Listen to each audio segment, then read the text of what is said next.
As LGHS students and staff adapt to the new world around them, they continue to take the cautionary steps to protect themselves and those around them. Though they are doing their part, they still encounter obstacles with these new guidelines. Here's how Quincy Marks has adapted to the new guidelines while working downtown Los Gatos. I work at T Fermata.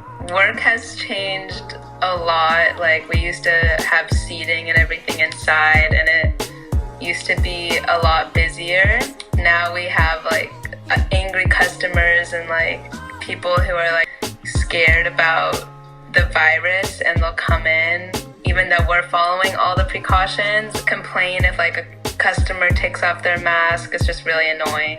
Just have to make sure that we're following all the guidelines, making sure that everything stays clean. I'm definitely doing a lot more cleaning than I was before, just because we have to make sure all the surfaces are disinfected that everyone touches. And then just wearing a mask and gloves is obviously different. And I feel like I've gotten used to it now because we've been doing this for so many months now. It just feels normal.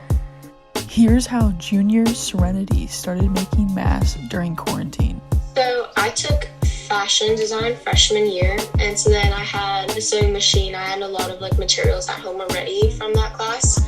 And so then because I wasn't doing anything over the summer with quarantine and corona going on, I decided to just get back into sewing and making clothes. And then I decided I wanted to try making some masks, and then that worked out and I really liked it. I used 100% cotton because it's the easiest to breathe from what I've researched. To make one mask, it takes about 10 to 15 minutes. For me personally, I could just make and wear how many masks I would want, and I could just kind of customize it to my own fit.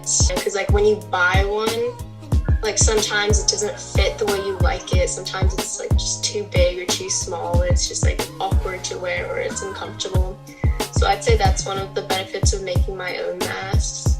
I decided to start selling them after I was making masks for just family and friends for a while. And then my grandma was like, hey, these actually look really good. You should try selling them. And so then I started selling them with just family and friends, and more people just said hey, I'd like to buy a mask from you.